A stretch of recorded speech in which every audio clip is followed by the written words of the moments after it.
She texted, "I maxed out your credit card on a girl's trip to Miami. You make enough."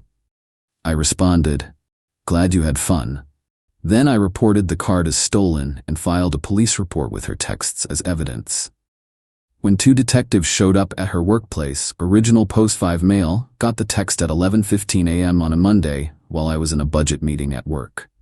My girlfriend Brianna, 29, had borrowed my backup credit card for emergencies when she started her new job 3 months ago. We'd been together 2 years, living together for the last 8 months in my condo. The text, "Hey babe, had the best weekend in Miami with the girls. Maxed out the card but you make enough lol. Love you." Attached were photos. Bottle service at some club, designer shopping bags, first-class plane seats, her and 3 friends popping champagne on a yacht. I stared at my phone under the conference table. The card had a $15,000 limit, my emergency card, for actual emergencies. My response, "Glad you had fun." She sent back heart emojis and, "You're the best." I excused myself from the meeting, went to my office, and pulled up the credit card app. $14,847.23 in charges over 3 days. Nobu Miami, Louis Vuitton, 4 Seasons hotel suite, yacht rental, Dom Perignon at multiple clubs. Here's the thing about Brianna. She made $42 a year as a marketing coordinator.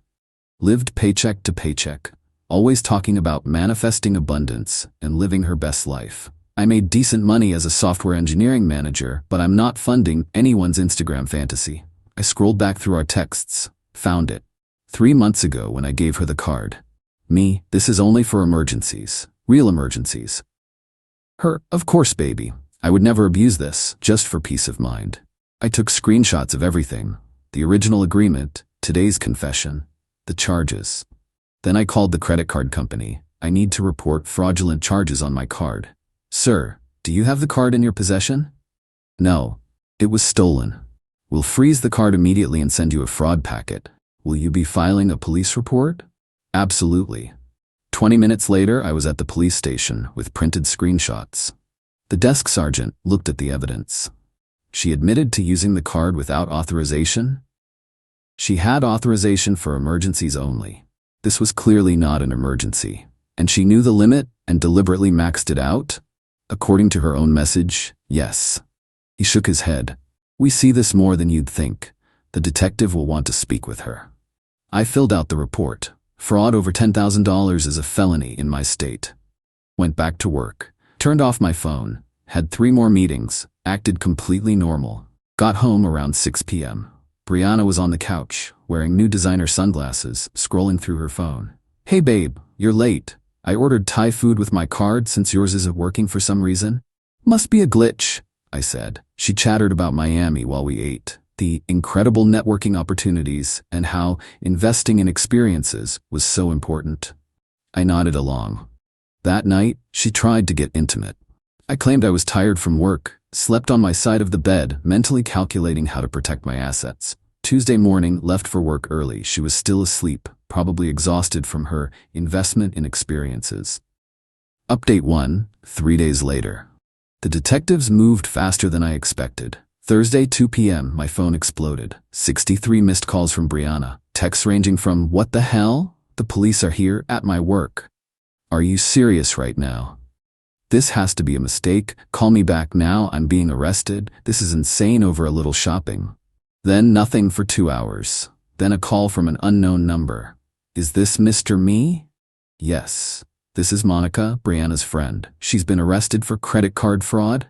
She said you need to drop the charges immediately." I didn't press charges. I reported fraud. The state pressed charges. "Over a credit card you gave her? Are you insane?" "I gave her a card for emergencies. She spent $15,000 on bottle service and designer bags. She's your girlfriend. Was. Past tense." "You're seriously gonna ruin her life over money? You make 6 figures. And she makes $42,000 but spent $15,000 in a weekend. That's called theft." Monica went on a rant about how I was controlling, abusive, petty, and would die alone. I hung up. The calls started flooding in. Her mom, Deborah, her sister Alexis, friends I'd never even met, all with the same script. How could I do this? "It's just money. I'm ruining her life. I need to fix this." My response to everyone: "She stole $15,000 and admitted it in writing. This is a legal matter now. Got home to find Brianna's stuff still there but her car gone. She'd been released on her own recognizance but hadn't come home. That evening, Alexis showed up at my door with 2 guy friends, big dudes, trying to look intimidating. "We need to talk," she said. "No, we don't. You're trespassing. Leave now or I call the police." One of the guys stepped forward. "Just hear her out, man." I held up my phone, already recording. "I have cameras all over this building. You're on them right now. Leave, now." They exchanged looks and left, but not before Alexis said, "You have no idea who you're messing with." I deadbolted the door and called my lawyer buddy Tom. "I need a restraining order and an eviction notice drafted." "What's the lease situation?" "She's not on it. Month-to-month tenant at best. I'll have both ready tomorrow." That night I installed an extra door camera and changed my door code, moved her stuff into boxes in the living room, found a notebook while packing. She'd written manifestation goals on the cover. Inside, vacation to Miami, check. Get Brandon to pay off my student loans. My name is Brandon. Move into a luxury apartment. Convince B to propose by end of year. I photographed every page. Update 2, 1 week later. Brianna tried the emotional manipulation route hard. She showed up Sunday morning looking deliberately disheveled. No makeup, messy hair, sweatpants, crying before I even opened the door. "Please, Brandon, please, I'm sorry, I got carried away. I'll pay it all back." "How? You make $42 a year and have $30 in student loans. I'll get a second job. I'll sell my stuff. Please don't let them prosecute me. I could go to prison over a mistake." Stealing $15,000 isn't a mistake, it's a crime. "I didn't steal it. You gave me the card. For emergencies." "You knew that. You admitted knowing that in your text." She switched tactics. "I've been so depressed, the pressure from social media. Everyone's living these amazing lives and I just wanted to feel special for once. I think I need therapy, not jail." "You can get therapy. Jail has counselors. How can you be so cold? We lived together. We talked about marriage." "You talked about marriage, specifically about me proposing by year's end according to your manifestation journal." Her face went white. "You went through my stuff? While packing it, it's in boxes by the door. You have 72 hours to get it per the eviction notice." She lost it. Full screaming meltdown on my doorstep. "You're a monster, a petty, vindictive monster. I hope you die alone.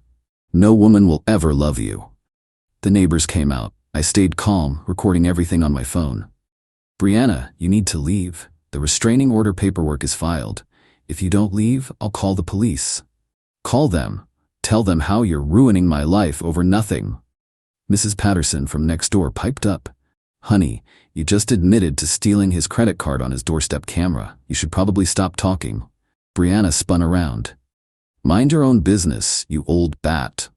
"Old bat who used to be a prosecutor," Mrs. Patterson said cheerfully. $15,000 in credit card fraud? That's prison time, sweetheart." Brianna ran to her car and peeled out. Monday brought the escalation. Her mom, Deborah, called my office, got through to my boss by claiming to be a client. "Your employee Brandon is destroying my daughter's life. He's vindictive and abusive." My boss called me in. I showed him the police report and texts. "Jesus, 15 grand in Miami? Is she insane?" "Apparently. Take the day if you need to deal with this." "I'm good. Work keeps my mind off it." But Deborah wasn't done. She posted on the company's Facebook page, Google reviews everywhere. "Brandon last name is an abuser who preys on young women." HR had to get involved. I provided all documentation. They sent Deborah a cease and desist. Tuesday, Brianna's lawyer contacted me. Not a criminal lawyer, some personal injury ambulance chaser she found. "My client is willing to settle this matter civilly. She'll agree to pay back $5,000 over 2 years if you drop the criminal charges." "I can't drop charges I didn't file. The state filed them based on her written confession." "You reported it because she stole $15,000. She's facing 5 to 10 years in prison." "Should have thought about that before the yacht rental." "You're being unreasonable. She's young. She made a mistake. She's 29, not 19. And it wasn't a mistake. It was deliberate theft." He tried several more angles. I hung up. Wednesday, the real entertainment started. Brianna went on social media with her version of events. "My controlling ex-boyfriend is trying to destroy my life. I used a credit card he gave me and now he's having me arrested. This is what happens when you date insecure men who can't handle successful women living their dreams. Abuser, narcissistic abuse, toxic masculinity. The comments were mixed. Her friends rallied around her, but then someone asked, "How much did you charge?" She didn't answer. Someone else found the public arrest record. $15,000? Girl. The tide turned fast. People started calling her out. She deleted the post, but screenshots were already circulating. Update 3, 2 weeks later. The preliminary hearing was yesterday. Brianna showed up in a suit that was obviously new, probably borrowed from Alexis, trying to look professional and remorseful. The prosecutor laid out the case. Defendant was given a credit card for emergencies only. Text evidence shows she understood this limitation. Defendant spent $14,847.23 on luxury goods and services. Defendant admitted via text to maxing out the card. Defendant showed no remorse, saying victim makes enough. Brianna's public defender tried arguing she had implied permission to use the card. The judge looked at the texts.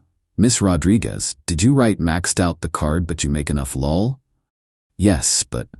"Did Mr. Me give you permission to spend $15,000? "Not explicitly, but it's a yes or no question." "No." "Did you believe this was an emergency expense?" "I was having a mental health crisis." "A mental health crisis that required bottle service and Louis Vuitton?" Her lawyer whispered frantically in her ear. The judge continued, "I'm moving this forward to trial." Bail continued on personal recognizance. "Miss Rodriguez, you might want to consider a plea deal." Outside the courthouse, Deborah was waiting with a gaggle of Brianna's friends. "They tried to approach me. My lawyer, hired him officially now, stepped between us. No contact. There's a restraining order." Deborah shouted over him, "You're destroying her future. She'll lose her job. She'll have a record over money you can afford to lose." My lawyer responded calmly, "Ma'am, your daughter stole $15,000. The victim's income is irrelevant to the crime." One of Brianna's friends, Jessica, yelled, "She was just trying to live a little. He's acting like she murdered someone." My lawyer, "Felony theft is a serious crime. Perhaps your friend should have considered that before committing it." We walked away to a chorus of profanity. That afternoon, I got a call from Tom, lawyer buddy, not my official lawyer. "Heads up, Brianna's been fired." "What? How do you know?" "My paralegal's sister works at her company. Apparently they found out about the arrest when she didn't show up Monday. Then they found she'd been expense reporting personal lunches as client meetings. She was stealing from her job too?" "Small amounts, but yeah, they're not pressing charges, just terminating with cause. No unemployment." Jesus. Gets better. Remember the yacht rental? She put it on the card but told her friends you were paying. They're now expecting her to pay them back for their shares. How much? About $3,000. They're threatening small claims court. I couldn't help but laugh. The house of cards was collapsing. Thursday, Brianna tried one last manipulation. She had Alexis text me. New number got around the block. "Bree tried to hurt herself. She's in the hospital. This is on you." I didn't respond, but I did call the hospital. No patient by her name. Called the local PD for a wellness check at Alexis's apartment. Officer called me back. "She's fine. Watching Netflix." Seemed confused about why we were there. I forwarded that information to my lawyer to add to the harassment documentation. Update 4, 1 month later. The plea deal negotiations were something. Brianna's public defender reached out to the prosecutor. She was willing to plead to a misdemeanor with community service. Prosecutor laughed. Counteroffer: plead guilty to felony theft, 2 years probation, full restitution, 200 hours community service. She refused. Wanted to go to trial. Her lawyer tried to talk sense into her. Meanwhile, the civil lawsuit from the credit card company hit. They wanted their $14,847.23 back, plus interest, plus legal fees. She was served at Alexis's apartment. Alexis called me from yet another new number. "You need to stop this. Bree can't handle it. She's talking about leaving the country." That would violate her bail conditions. "She's desperate. Just tell them you gave her permission."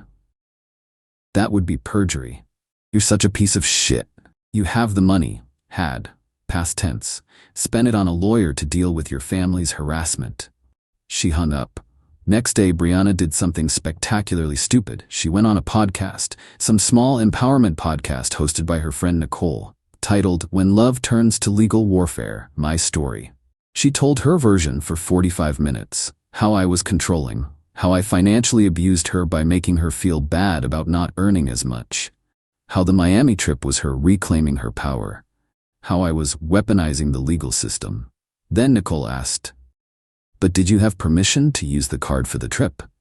Brianna paused. "He gave me the card. That's permission. For anything." "Well," he said, "emergencies, but self-care is an emergency. Mental health is health."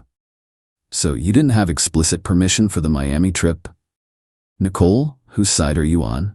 I'm just trying to understand. I'm done with this interview." She stormed off. The podcast went viral in our local area. The prosecutor added it to evidence. Her public defender dropped her, said she was actively harming her own defense. She had to get another one. The Instagram influencer lifestyle she was trying to portray crumbled fast. The friends from Miami distanced themselves. The yacht rental company was pursuing her for additional damages. Apparently, there was champagne damage to the deck. Even her manifestation coach, yes, she paid someone for that, dropped her as a client. But the best part? Remember those designer items she bought? She tried to return them. Stores wouldn't take them back because she'd worn them and posted photos. She tried selling them online. Listed a $3,000 Louis Vuitton bag for $2,800. Someone commented, "Isn't this the bag you stole with your ex's credit card?" The listing got reported and removed. Update 5, 6 weeks later, trial got scheduled for next month, but Brianna finally cracked. Her new lawyer, a tired-looking public defender named Mr. Fredericks, called mine. She wants to take the plea, any plea. She can't do this anymore. The final deal, guilty plea to felony theft, 3 years probation, $14,847.23 restitution to the credit card company, 300 hours community service, felony reduced to misdemeanor after successful completion of probation. She had to allocute, admit in detail what she did in court. Standing there in front of the judge, her family, and a half-full courtroom, she had to say, "I used a credit card that wasn't mine to make unauthorized purchases totaling $14,847.23. I knew I didn't have permission for these purchases. I did it anyway." The judge asked, "Do you understand you're pleading guilty to a felony?" "Yes." "Do you understand this will be on your record?" "Yes." "Do you understand you'll have to pay full restitution?" Her voice cracked. "Yes." The gavel came down. Convicted felon. Outside the courthouse, Deborah tried one more time. "I hope you're happy. You destroyed her life." "No, ma'am. She destroyed her own life. I just refused to let her destroy mine too." Brianna wouldn't even look at me. She was already on her phone, probably trying to figure out how to spin this for social media. The aftermath was swift.